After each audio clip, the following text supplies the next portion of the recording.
Hello, hello, hello. Welcome again to Historia Podcast. I am your host, Kim, and tonight we have Mr. Hedge Haiden from United Kingdom. He's an award winning Bachelor of Science, a Bachelor of Arts qualified musician, and also a five-star rated voice actor. Look at that. All right. Welcome to the show, Hedge. Hi there. Thank you for having me. It's great to be here.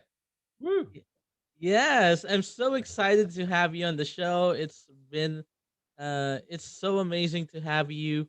So maybe we should get started with you know your a little bit of your introduction. Tell us about yourself. Where you're from. I see that you're from uh United Kingdom. That's awesome. So will you please tell us more about yourself? Okay. So, as you've heard, my name is Hedge Haiden. I'm 43 years of age, so I'm sort of a middle age now.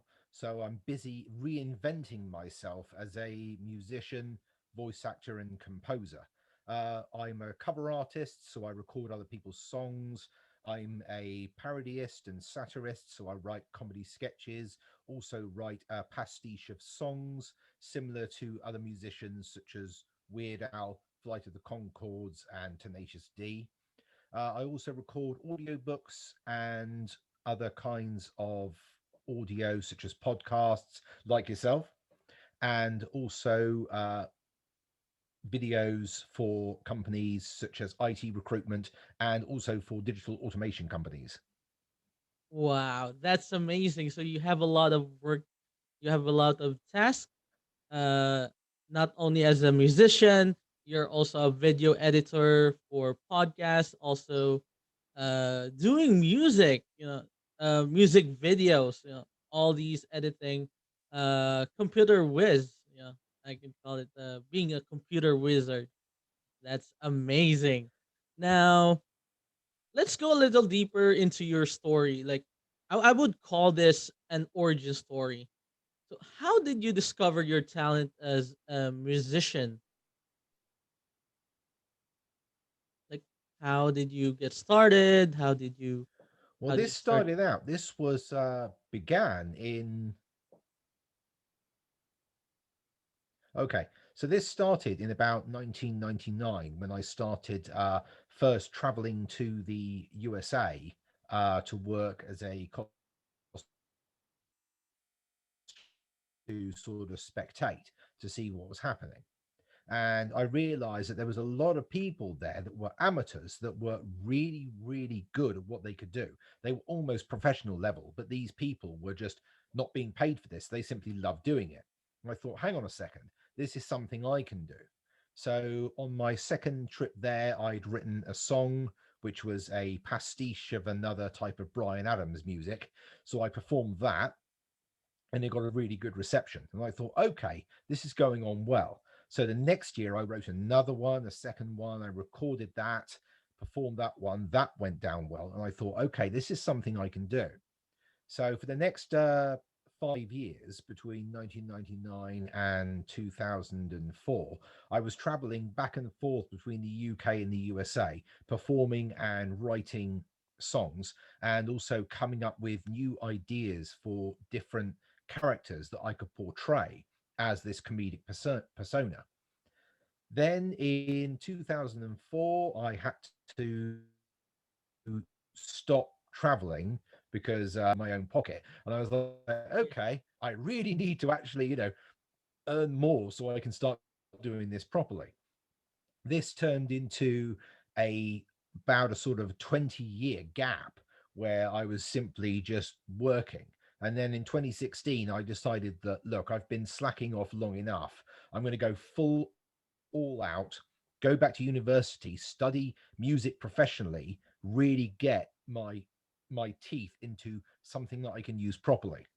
So after that, I graduated in 2020. I then started writing my own songs properly. My first one's called Magic, and that's been released on Spotify as well. Wow. So I've now got my chops into writing music as well. which I've used in various other projects. And now I'm really getting into recording my own videos that go with the music.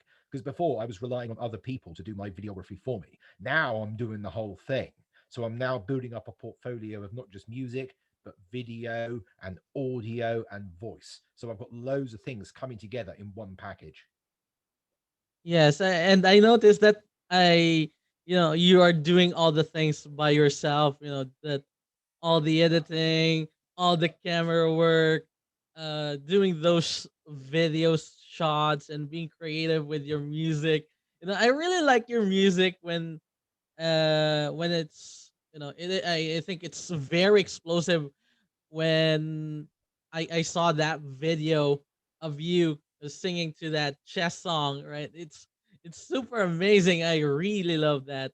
So I believe that's one of your other hobbies as well, right? Like, is doing chess. Like, how long have you been doing chess as well? So, Oh, chess was something that I picked up when I was very young because my father, my uncles, they would all play chess. Because when I sort of have big family gatherings, the women would be off talking about their sort of things, whatever they did, and us guys would be either watching football or doing something else. And it was commonplace with my grandparents to have a chessboard because when they were sort of that age, they always had these kind of kitsch kind of things. If they were either glass chessboards with ornate pieces or wooden ones with stone pieces, and normally they would just sit there because they were ornate. But I decided that I wanted to learn how to play this because it looks really cool. Let's try it out.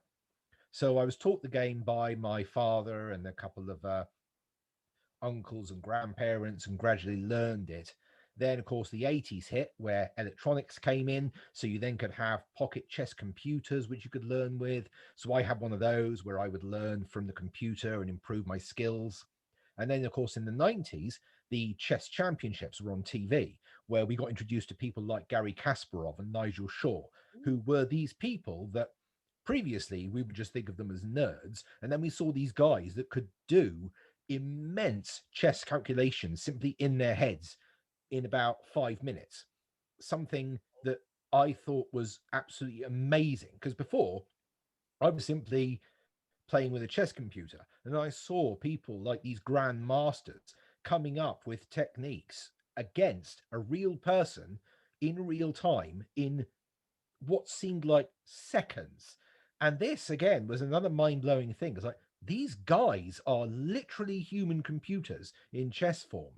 And I started watching these chess championships, and that's how I sort of got addicted to the sort of the power of chess. And I started studying the history of it and the different versions of it. Because now you can't there is chess everywhere. There's Star Wars chess, there's Lord of yes. the Rings chess, there's sort of Monopoly chess, there's mixtures of everything. There's it's everywhere. You can't get away from chess now.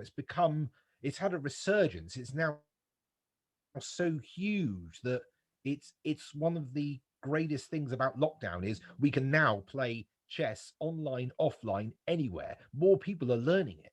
Anytime as well, right? So I really admire those, you know, chess as a sport, as a mind game. It really blows your mind. As in, it's really hard to be calculative on that particular game, on that one game. Me, I also learned how to do chess, but I'm only limited to the moves. But other than that, I don't know how to defeat the king. How do you make that strategy of beating the just using all of your pieces, even those which ones do you have to sacrifice, uh, which ones do you have to promote, or which ones do you have to um you know, be make that decisive move just to beat uh that opponent. It's something that is really hard. And not only that, I'm I think there's also a resurgence. It's also because of the emerging Netflix, The Queen's Gambit. Yeah, so the Queen's Hmm. Gambit. I watched it all of the episodes. It's a short it's a series, short series, mini Hmm. series, and it was really mind blowing. I didn't even know that there are some moves like D3 to this kind of uh um uh, letters and numbers. So it really blows my mind, and Hmm. it's so amazing. It's really amazing, and I really admire that. Well, if you watch actually Crazy Crazy Nights, which is the pastiche of Kiss that I wrote, that borrows the song of the same name but with a K in front of Nights. If when you get to the instrumental section, the guitar solo, there's some numbers that go across screen, which is Checkmate in 13 Moves, which was a game that I won against a computer opponent, and thought, right, I'm going to use that in the song because it's short enough to go on the screen, and it's also one that I've performed, so I can use that in there. So if you pause the video, you can see all the moves that reveal Checkmate in 13 Moves. Oh my god, checkmate in 13 moves, and then and it's even detailed, right? It's even detailed. You even made it to a song, and it rhymes so hard. It's so awesome. I love it. Like, it really blows my mind for sure. Now, I want to go back to your career as a musician. Now, Mhm. when you uh I'm sure that at some point in our lives we have all these first times. We performed on stage for the very first time. So, did you ever have those butterflies in your stomach? Like, if you had, that scenario, I think everyone has had that scenario. So, what how did you overcome that? Like, what was your process on of dealing with those butterflies in the stomach? Well, one of the things that I've learned after performing with other people and talking to other musicians and performers, whether they be comedians or magicians or singers, everyone has that trepidation feeling. If you don't have it, you're either not, you're either, not caring about the performance, or you're genuinely not actually human, because you need to have that trepidation in there because that gives you the fire to perform, because you want to overcome that. If you just go up on, if you just go out on stage and you sort of hold that feeling in and just freeze, then you disappoint yourself and you disappoint everyone else. What you've got to do is channel that energy that's in your stomach, that trembling energy, and you need to disperse that through your body and use it as the catalyst to start going. That's why if you ever watch somebody come out on stage, they'll either strike a pose, they'll punch the air, they'll scream, they do something to throw that out there, and that gets the thing going. It's like a momentum. If you're pushing a big boulder, you don't want to just push gently. You want to do one first huge shove, which gets them, overcomes the inertia and starts it moving. It's the same with a performance. You have one thing that goes, and then you keep going. If you just watch any kind of performance, somebody will walk out. They might walk out slowly. As soon as they reach the microphone, they'll do something crazy. I mean, Michael Jackson's a great one. He'll stand there with the microphone and he'll either do a sharp turn of the head or a pose of his body. It's just something to hit that, push out that trepidation and get things going. And that's breaking the inertia. So that's what you need to do. Don't go out there and just stand there, because then that feeling builds up and it just overwhelms you. You've got to push it out. And that's what that's for. Oh, that's so magical. So, I would also notice these things to, many other celebrities, like artists, musicians. When they do a concert, what they would do once they grab that piece of microphone or that microphone, what they would do is, right, they would Mm. shout out right away just to release that energy to get that momentum Yep. going. Yeah, Mm. so Hmm. impressive, so impressive. Now, going back to that experience, I want to know a little more about your first time. What was the first time experience being on stage? Like, let's go a little deeper into it.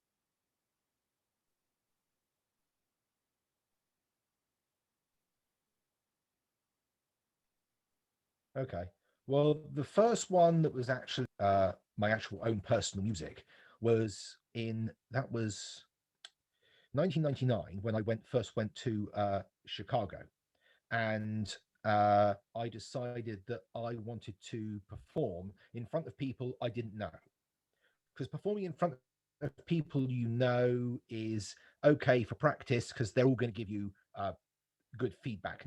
Nobody that you know is going to sort of say, "Well, I didn't like this bit," because they don't want to offend you because your friends, your family, you don't want that. The best thing to do is perform in front of people you don't know. Go cold, and then if you get a good reaction, great. If you get a bad reaction, you won't see those people again, but you've got genuine feedback. So I thought, okay, I need to perform somewhere where nobody knows who I am, nobody's ever seen my stuff. So the USA was a perfect place for that. The only people I knew were the people that I was sharing a room with and the people that I'd previously met online and spoken to. Everybody else was completely alien. So going up on a stage in front of about sort of 500 to 700 people and doing this performance was the first way to test if this worked. If it didn't work, then I wouldn't do it again. It'd be fine. If it did work, which it did, I thought, right, I can start doing more of this. And that was the reason why I went so far away, because I need to go as far away as possible so I've got a fully clean audience. I see. That's really amazing. So, you mentioned that there could be those bad experiences.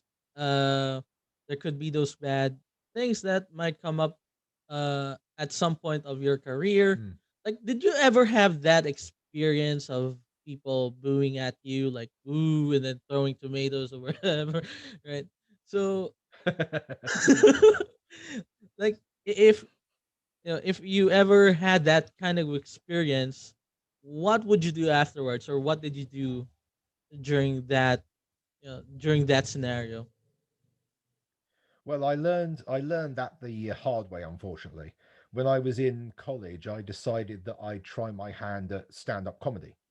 And because I was doing performing arts, every lunchtime we got a bit of chance to do a few things. So I wrote a few sets of sketches that we did for a cabaret night, and I repurposed them into a stand-up routine, performed it for about half an hour during a lunchtime, and it turned out it did really well, and everybody really enjoyed it. And these were people that didn't know who I was as well, and this was like, okay, that's good. I'll do another one. And I fell into the trap, which is the big trap of thinking the first one went really well and I didn't put much effort in. I don't have to put much effort in for the second one. And of course, I completely forgotten that the first performance was a repurpose of another one. So I thought, well, okay, I'll just write this one. So I came up with a few ideas, wrote them down on a tiny piece of paper, about a piece of A4 paper folded in half. And I thought, that's perfect. That's perfect. I'll just work from that. And I didn't learn the script and I left the piece of paper at home. So, come the performance, I went, right, put my hand in my pocket and oh dear, Oh, I've forgotten the script and I haven't memorized it. What do I do? So, of oh, course, I went out on stage and, like, hi, everybody. Hi there. Started trying to come up with ideas and trying to just improvise. And I didn't have the skills for that. And oh my God, one of my one of my colleagues had to come up to the microphone and went, let's give him a big hand. Thanks, everyone. Thanks, everyone. And I was like, oh my God. And that is the lowest point I've ever felt in that thing, because I just felt, oh my God, I failed everyone, I failed myself, and I wasted all these people's time. And I just felt there's a massive pit drained out of me. All my enthusiasm, all my confidence is just gone, and I'm just thinking, how did this happen? And eventually, looking back, it's because I didn't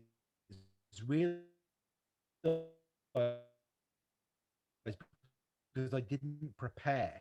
I didn't prepare enough. I know really well, and I didn't prepare. And that's something that has always stayed with me. It's like you've got to prepare in advance. You can't just assume that because one went well, the second one will. You need to keep that preparation, and that's what I do now. I make sure that everything is prepared before I even try.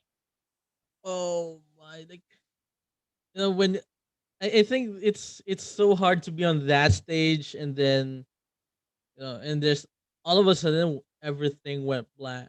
You know, it's black, Mm, it's dark. Oh no, I'm not sure if I've ever had that experience, but yeah, I probably think so. Maybe in maybe in my school days or during my younger mm, days, but I don't remember any much of that anymore. But it's devastating stuff. Like your mm. self esteem, it really puts you to a lowest point, right? And when you said that, I can truly relate to that. It's very hard to get back, to going up once again, to rise up on that failure. So when it comes to preparation, what sorts of Mm. preparations do you usually do nowadays? Like, describe the work of um, Hedge Haiden on a daily basis. Okay. Well, the easiest way to do that would be the Max Headroom sketch that I did, where I wrote a few sort of tech jokes down and performed them in the style of Max Headroom. And that way was to start with is come up with the original idea, the backbone, which is Max Headroom 2020. Like, okay, write that down. Next one, decide how it's going to be done. Research Max Headroom. How does he look? He wears a suit. It's black with a shirt and a tie. He's only filmed from just below the shoulders up. The background is kind of parallaxy and space age. So that's the research on how he looks. His voice glitches occasionally. It moves in pitch for sort of that comedic effect. Okay, get those down. So now I've got how it looks, how it sounds. Now I need to have the style of the delivery. And the style is this very smarmy kind of almost like sort of talk show host kind of thing. Hi there, Max Headroom. Now, remember, if you're ever shopping in a grocery store, remember that pushing the cart is your responsibility, not the child that you've put inside it. So that kind of thing, that smarmy kind of like American game show host, that almost slimy kind of persona that's always got his hand round you and desperately pulling you close. Ugh, that Yeah, kind of thing. And there's the occasional sort of sly smirk that goes with it. So I get all those bits down and I go, okay, so I've got that bit. That's how the performance is, how the look is. Let's start writing the jokes. So the jokes have to be I've got to write right.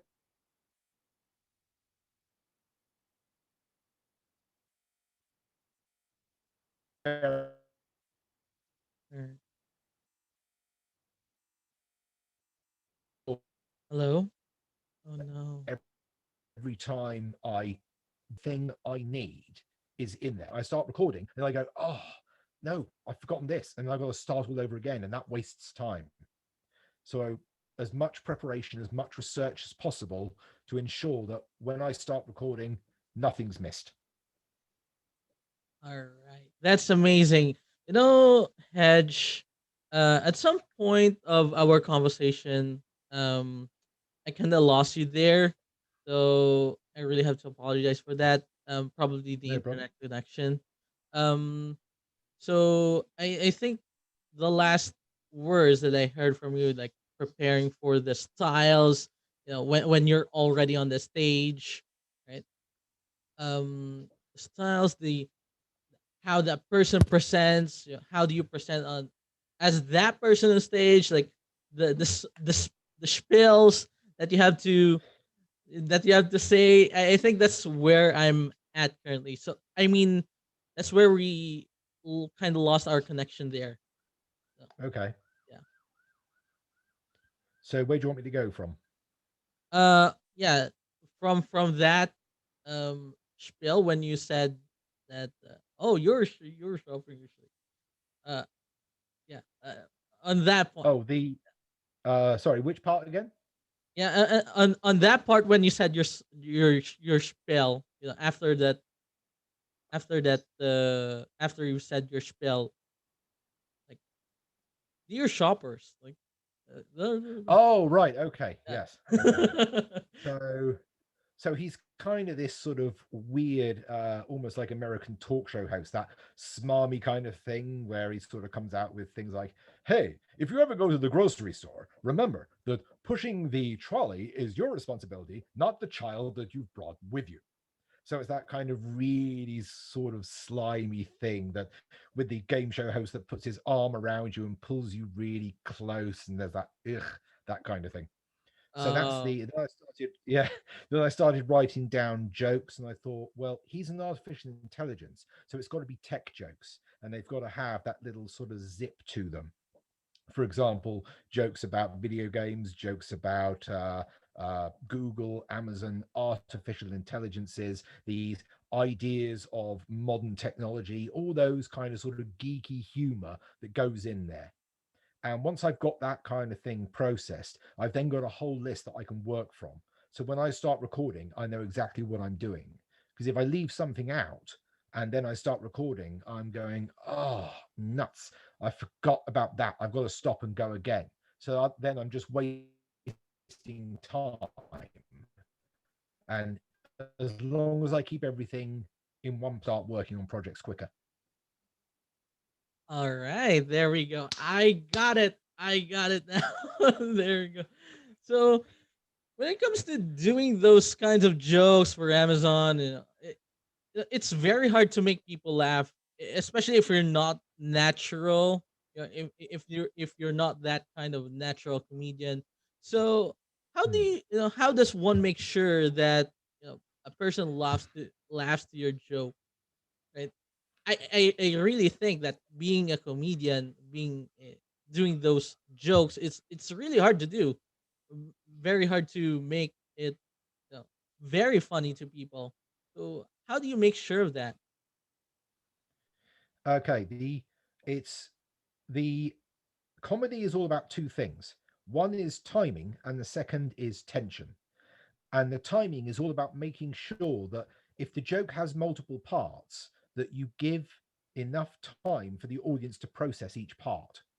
So, for example, one of the jokes in Max Headroom is about Windows, and it goes like, 26 years ago, Microsoft released Windows 95.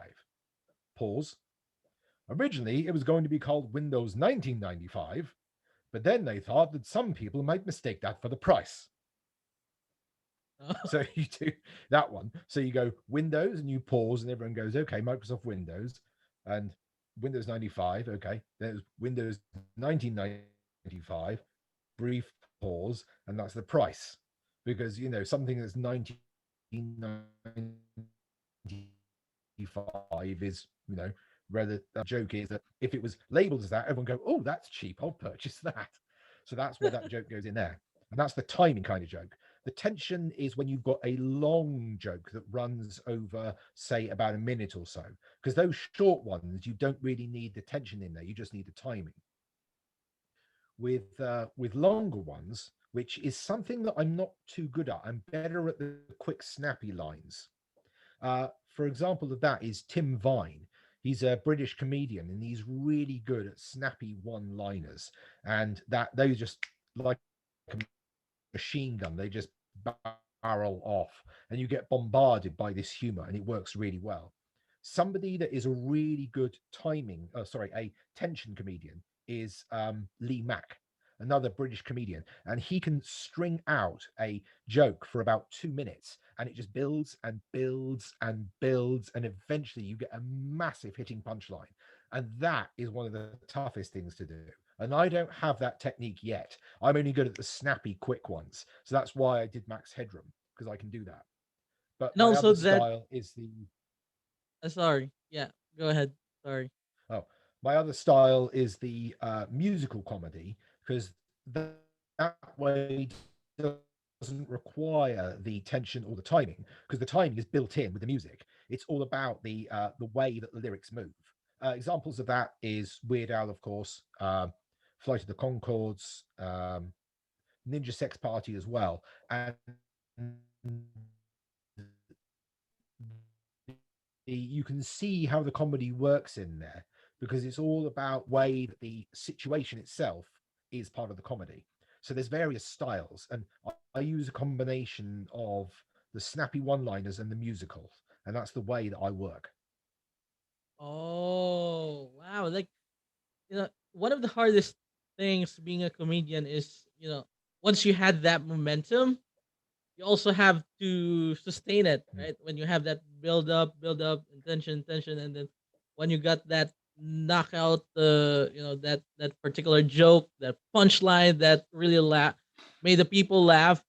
I think it's also how do you maintain it? How do you go with that momentum, right?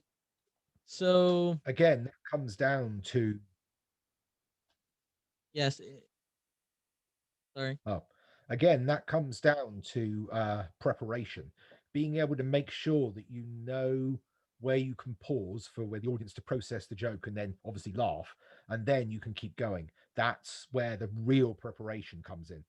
Doing it online is a lot easier because you haven't got a real audience there. Everybody sees it as well, basically at their own time.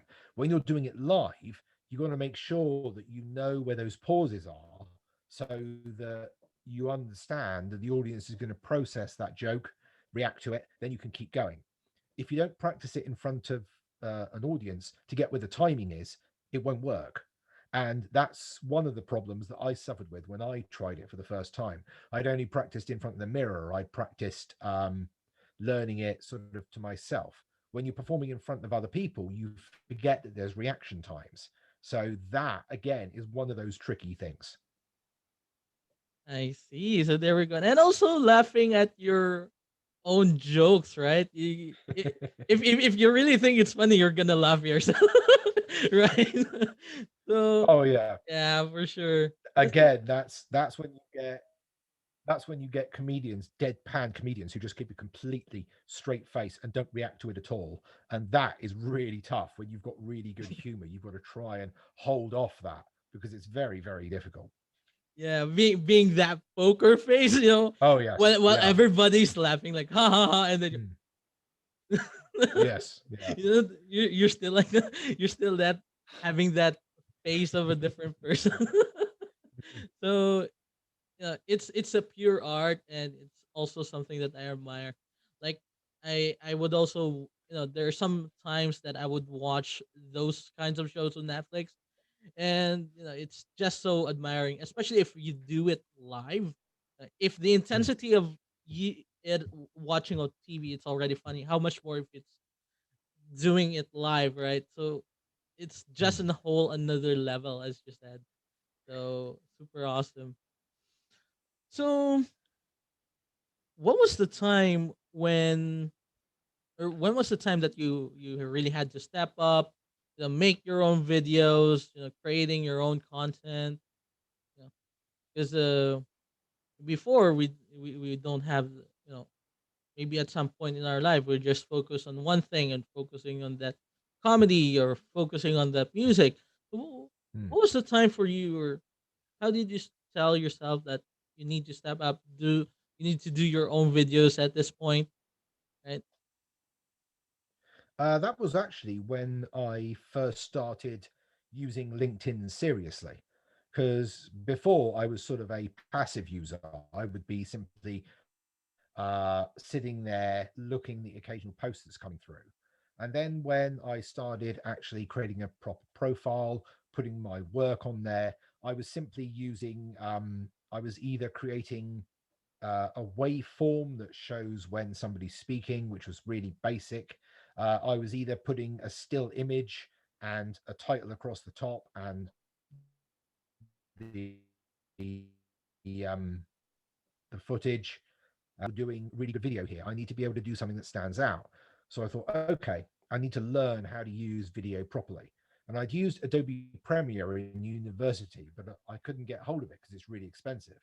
So I found out DaVinci Resolve, which is Yeah. by Blackmagic Design, is a free editor and it works just as well.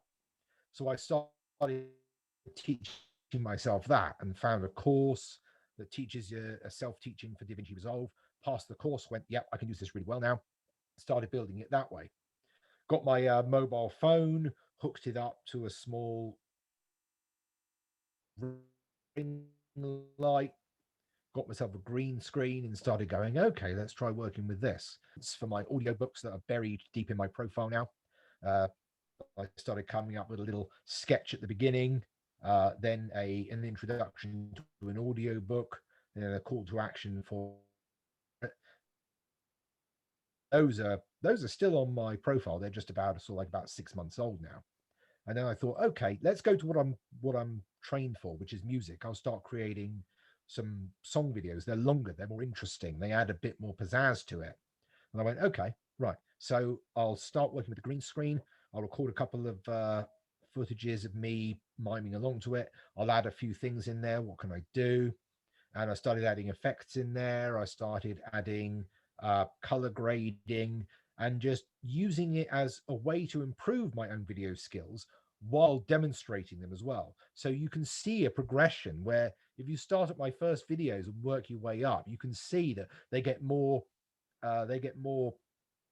excuse me, they get more impressive as time goes on. There's more effects in it. The green screening is better. There's better coloring. There's better transitions. You can see this improvement. And every time I'm going, what else can I do? So I'm just adding more and more and more each time. That's amazing. So, you know, I would also relate to you when it comes to LinkedIn. Like probably 2 years, 3 years ago, I created that LinkedIn account, and then just for the sake of creating it, nothing else, no more. That's it. Then one day I decided to make content on LinkedIn. At first, my audiograms are terrible. My Mm, outputs, overall outputs, my pictures are terrible, and then you know, until up until now, I would still say that I'm terrible at it. Yet I can see that those improvements, and I can really see that I'm getting proud of myself for doing those. Yeah. So it's nice. also, for me, LinkedIn has been a place of opportunity, connecting with other people. I didn't imagine myself doing this. Just interacting with other people, even just virtually. I'm more of an introvert person, and I don't really talk to people that much. So it gets me out of my shell. It's outside of my comfort zone. Yeah. So there we go. For those, I would say this again to all my listeners. LinkedIn is Mm, it's just an amazing platform, an amazing mm, platform. I think people should get on it, especially those who are trying to put their portfolio or trying to boost their career. So mm, LinkedIn is such a fantastic for sure. Now going back mm, to comedy, you know, I think we all have these hard times.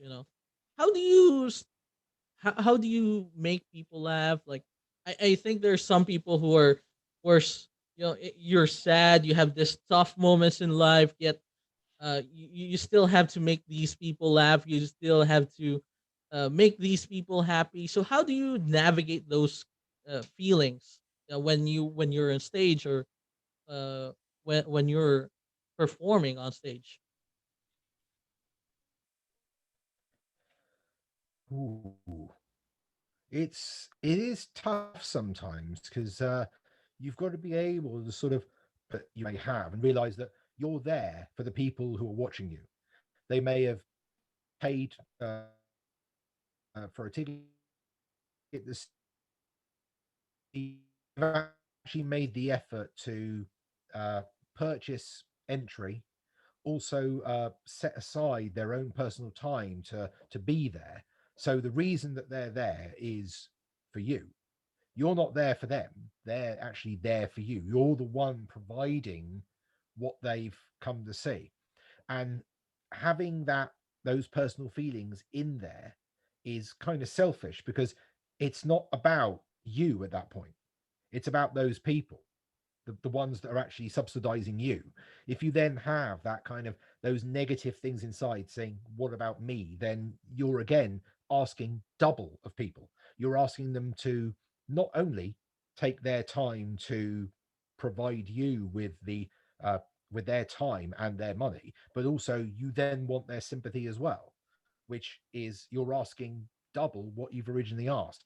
So you've got to be able to sort of either substitute it with something else. So, for example, if you're angry about something, maybe there's something going on at home, you can channel that anger. If you're music, you can channel that anger into emotion and use it to power the music. If it's um if it's comedy, you can use it to power your delivery. So you can make the delivery punchier. You can make it more emotional. You can add things into it. It's a transfer of energy. I mean, going into science, energy can never be created or destroyed. It can only change form. So you change the form of that energy. It's cliche, but you're turning a negative into a positive.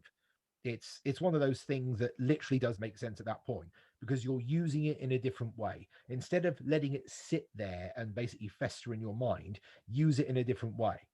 So I've had days where I'm not feeling my best or there's something nagging me in my mind, and it's just I'll just channel that through. Because some of my um, songs you can hear where I've put a lot more intensity into the song because crazy nights when I was putting the emphasis into that song, when I was recording, I was running a bit low on funds at that point. I was wondering where things were going to come from. So there was anxiety in there. So I went, okay, I'll just channel that into there and get it out through the music. And the most recent one I've recorded, which is going to be coming out tomorrow, that was a more sort of, uh, shall we say, wistful and slightly, I suppose, hmm, yeah, it's a more sort of wistful and angry song because it's for Valentine's Day. But Yeah. I'm one of those that really hates Valentine's Day because it's just this soppy Hallmark card holiday that's designed to go, no, I love you more. I love you more. Even though we've been together for 13 years, I need to show you. It's like, ooh. So I thought, how can I ruin this? How can I ruin this for everyone? I know. So I'm going to put a big disclaimer going, if you're a person that likes Valentine's Day, don't watch this video. It's not for you, it's for everybody else. So, so that's it, yeah. Again, there's my non-romantic side coming out and going, right, what can I do? You know, I can agree with you with that with the Valentine's thing. I think Valentine's is it's more of companies setting up these marketing strategies. It's more of a strategy. It's more of a marketing strategy nowadays. For people Mm. to buy those things, and Oh just yeah, yeah. yeah. I think it's more of Hmm. that. It's more of those marketing things than Yeah, really. You know, I'm sure some people would say that it's being uh on that Valentine's Day. It's bringing more value. It's the spirit of bringing more value to your partner or to your other half. But yeah, it's just two sides of the coin, right? yeah. Both I marketing think strategy. I think I should make it clear that I'm not saying I don't like people that celebrate Valentine's Day. Yeah. What I dislike is the fact that it's pushed all the time and it's automatically assumed that everyone should celebrate Valentine's Day. It's everywhere. It's on TV, it's on billboards, it's on YouTube advertisements, it's everywhere and you can't get away from it. So that's what I'm rebelling against. Not people that celebrate it, Yeah. because I know people that literally Just say, what I here's a said, rose for you. Yeah. strategy. Yeah, Yeah. yeah, it's one of those clawing things you can't get away from. That's what I'm sort of going against. It's if people want to celebrate it, that's perfectly fine, but just don't splaff it everywhere because it's kind of sort of just do it for your. It's for yourselves. Don't broadcast it everywhere because otherwise you're doing it purely for broadcasting. You know Yeah, that's that's the reason you're saying. Of course, now I'm going to get comments from people going, "Well, you're doing it just for broadcasting." It's like, yeah, but I'm a cynical bitch. So uh, uh, there we go. So hey. there, that was really amazing. Love that. Fantastic. Now, you also mentioned about being a Pokemon master. Now, what's your Oh yes, favorite Pokemon? Who's your favorite? Lucario. Yes. Yeah, Lucario. Oh, Lucario is my favorite. Lucario. Oh, Yeah. that's amazing. I only knew few Pokemon characters, from few Mm. video games, like my Game Boy Advance. So I haven't been updated with the Pokemon. I Mm. probably updated just a few ones with the Pokemon cards. What's the status of Mm. Pokemon cards? It's really expensive nowadays, right? Oh yeah, yeah. Yeah. I think it even brought up uh recently due to all the pandemic as well. So Mm. but here in the Philippines, not. I don't think it's uh Pokemon cards are a thing, but for sure in Europe and in the US, the Pokemon cards is it's a it's a lucrative business. A Mm. lucrative business. So that's amazing. Now, one more thing. On a scale of one or 10, so how happy are you with your career right now? No, one being the lowest, 10 being the Ooh. highest. Let's see. I'd probably say about 6 right now because Six. it's definitely going well, but there's definitely more I can do. So it's a 6 because I know that I'm not pushing as hard as I can, and I really need to be doing that. So I'm past the halfway point, and I'm definitely going up. So I'm definitely getting higher than I was before, but I still need to be pushing harder. And I know that I'm not doing enough right now, so I really need to be pushing. So I'm marking it down because it's my own personal to be blunt, my laziness that Yeah. basically is going into that. So if I give myself a super high mark, then I'm going to be lying to myself. So I need to be truthful to myself and to Yes. everybody else that I really need to be pushing harder because LinkedIn is a battlefield. It's not a battlefield where people are dying. It's a battlefield to be seen, and you really need to be putting out that content to try and be seen above the water that is that kind of thing. I mean, it's a great platform for Twitter or YouTube. You'll probably get people going, "Oh, I didn't like this," but LinkedIn, people will go, "Not bad, but if you did this, it would work better," and you'll get genuine feedback from it. And that's Yes. why I always post there first. I always post on LinkedIn as the first place because I can get real critique, not just a thumbs up. I can actually get information. Yes, like constructive feedback from other from Mm, experts, from experts of that field, or simply people who are passionate enough on that particular profession or particular craft. mm. So LinkedIn is definitely a great place, for many people who are, Oh yeah. yeah, I would say that again, for those people who are trying to uh, build their career. So Mm. that's really cool. And as a musician, as a comedian, as an editor, is there what's your most valuable piece of advice to you can probably share to our fellow listeners, or um, those people who are interested in doing comedy or doing music or editing videos. So, what would be your best advice for them? The best advice I can probably give is When you find something that works, don't be afraid to grab hold of it and run with it constantly. For example, if you do a video where you sort of you're wearing a very weird looking suit, say like with playing cards, and everybody loves the suit, don't stop wearing the suit. Keep wearing that suit because that becomes a brand that you can use. You can push that. If something doesn't work, don't do it again. Don't try and make it work. I've had videos where someone says, "Yeah, that bit didn't work," so I go, "Okay, don't use that again."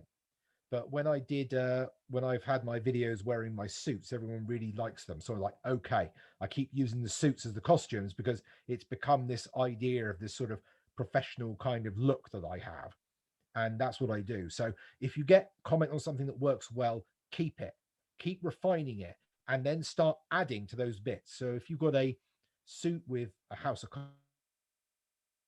cards on it and it works, if you start using a background that creates a real impression, keep using that background again, use it subtly, add it in. Don't go overboard though. So if the background, if someone says, "Oh, I really like that graveyard background you used," use it again, but don't just use it for the whole video. Put it in there so you kind of get sneak peeks and people see it. It's like a bowl full of candy. If it's all one flavor, eventually people get bored of it. If there's all different flavors, people are constantly looking through it, looking for little things. So use things that work well, but don't be afraid to add new things. But use the ones that work well. Never take them out. If they get good responses, don't take them out. Keep using them. That's great. So when you find something that works, keep it. If not, delete it. Find something else that will work. So it's like the same, going through that cycle of process of elimination and trial and error, something like that. Hmm. That's amazing. Yeah, exactly.